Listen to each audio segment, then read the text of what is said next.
창세기 30장. 창세기 30장까지 왔습니다. 지난까지 6명이죠. 첫째가 누구죠? 루벤. 그죠?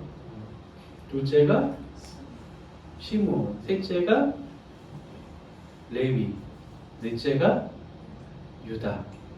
유다에게서 예수님이 그 족보가 흘러가죠. 그죠? 그 다음에 누구죠?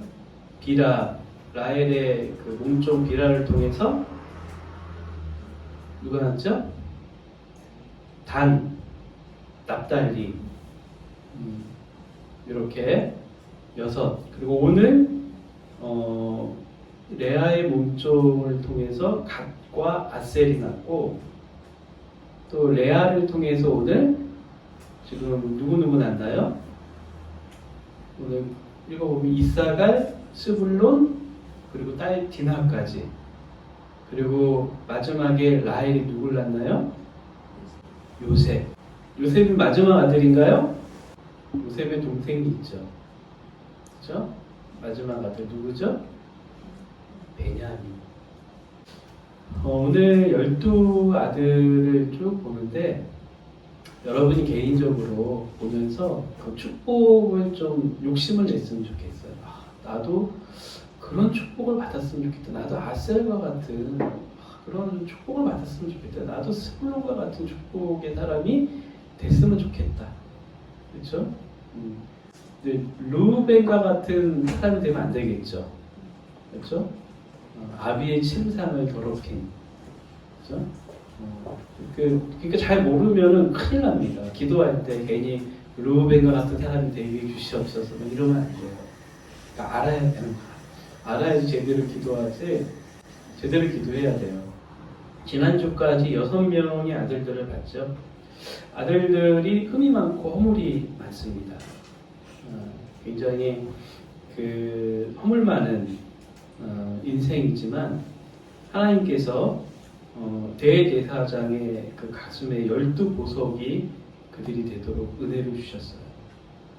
이 대제사장은 예수 그리스도를 나중에 상징하는 거죠. 온전한 대제사장.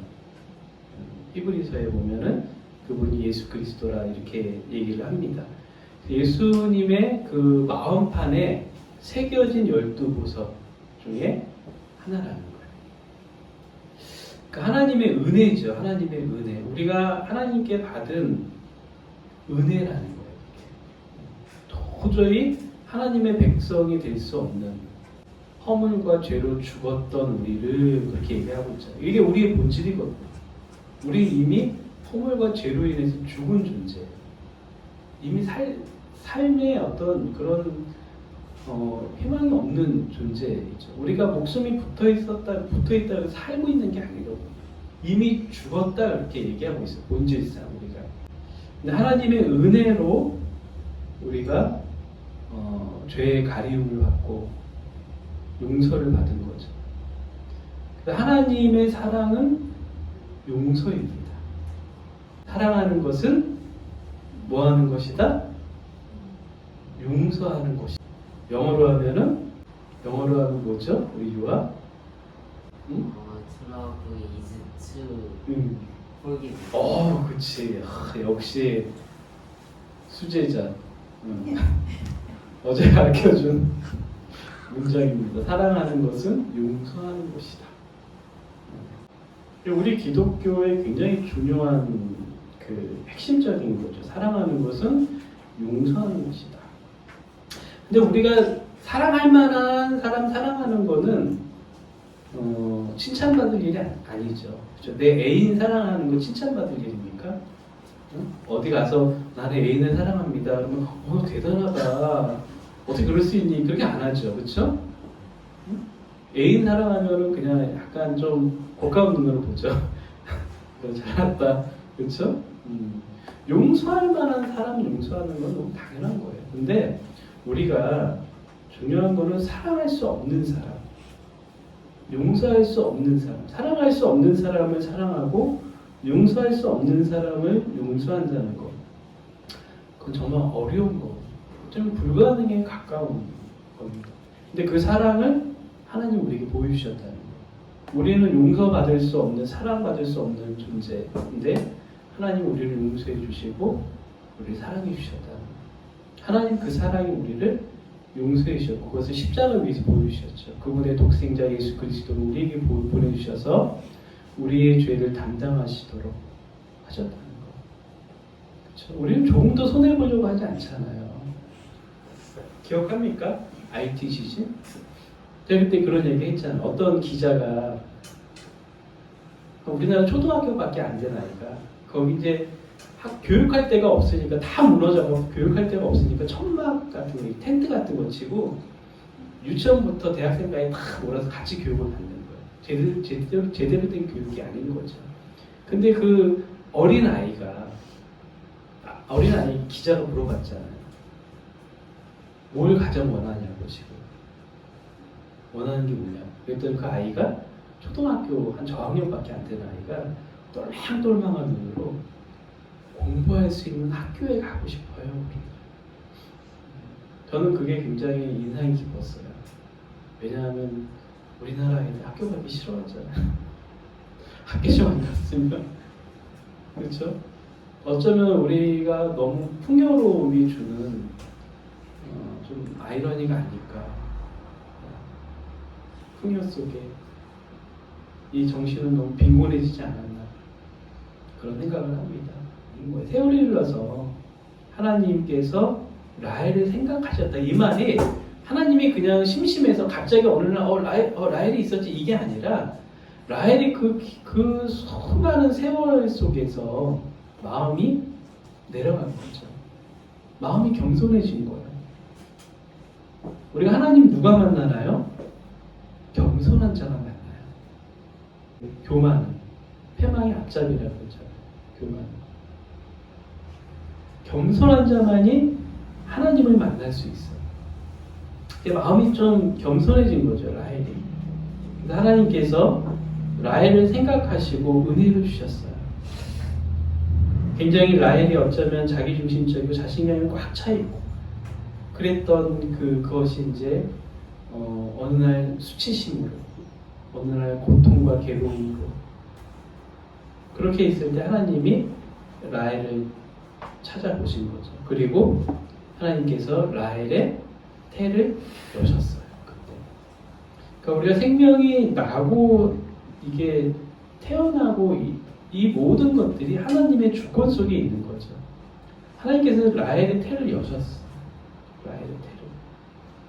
어쩌면 지금 우리가 이 민족이 저출산이라는 그 말을 우리가 하지만은 어쩌면 하나님께서 이 민족의 태를 닫고 계신 거라고 우리가 역적으로 볼 수 있는 거죠. 우리가 뭐 자발적으로 M4 세대다 그래서 자발적으로 결혼 안 하고 자발적으로 자식을 안 낳는 것 같은데 우리가 영적인 눈으로 볼 때 하나님이 태를 우리 민족의 태를 닫고 계신 거예요.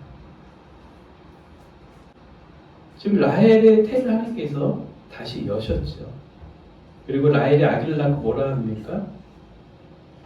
하나님께서 내 수치를 씻으셨다 이렇게 얘기하고 있어요. 그래서 우리 인생의 수치는 하나님만이 씻어주시는 거예요. 우리 수치를 우리가 씻을 수가 없어요, 사실. 우리가 뭐 가끔 이불킥하고 막 흑역사고 그런 게 떠오를 수 있는데 그거는 아무것도 아닙니다. 우리가 우리 수치를 당할 날이 반드시 오게 됩니다. 가끔 이제 그 수치심 때문에 자살하는 유명 정치인이나 연예인들이 있죠. 가끔 그런 경우가 있어요. 근데 우리가 하나님 앞에 갔을 때 우리가 남이 모를 거라고 생각하는 죄들 그리고 내가 생각 속에서만 지은 죄들 그런 것들이 없어지는 게 아니라 하나님 앞에서 다 드러난다는 거. 우리가 하나님 앞에 마지막 그 하나님 보좌에서 마지막 심판을 받을 때 그 수치심 때문에 우리가 죽는다는 거죠. 우리가 은밀히 지은 죄들 그리고 내가 모르게 지은 죄들 생각 속으로만 지은 죄들 모든 것을 하나님은 다 알고 계시고 우리는 그 죄를 피할 수가 없는 거죠. 근데 그 수치심으로 이 땅에서는 자살해서 목숨을 끊을 수 있어도 영원한 하나님의 나라에서는 죽지도 못해요. 그 수치심을 계속 갖고 살아야 되는. 근데 우리가 그 수치를 온전히 담당하신 분이 예수님이시죠. 예수님. 내가 받아야 될 그 수치를 예수님이 온전히 십자가에서 담당을 하셨어요. 그래서 우리가 믿음으로, 그분은 믿음으로 우리 죄의 짐을 그분이 다 담당하신 거죠. 십자가에 그렇게 죽으신 거죠. 내가 믿음으로 예수 그리스도를 나의 구주 주님으로 영접할 때 그때 우리의 수치가 온전히 가리워진다. 사실 우리는 영원한 형벌을 면할 수 없는 존재들이잖아요. 어떤 인간도 잘난 인간, 완벽한 인간은 세상에 존재하지 않습니다. 어떻게 보면 하나님 보시기에 다 거기서 거길 거예요. 인간 스스로가 평가하고 인간 스스로가 나누고 그럴 뿐이지 하나님 보시기에 다 거기서 거긴 인간들인 거죠. 그래서 우리가 오직 주님 앞에 나갈 때만이 우리의 영원한 형벌과 영원한 수치심이 우리가 회복이 되는 거죠. 하나님께서 이 모든 것이 다 하나님의 어떤 그 뜻 가운데 있는 거죠. 자, 우리 함께 기도합니다.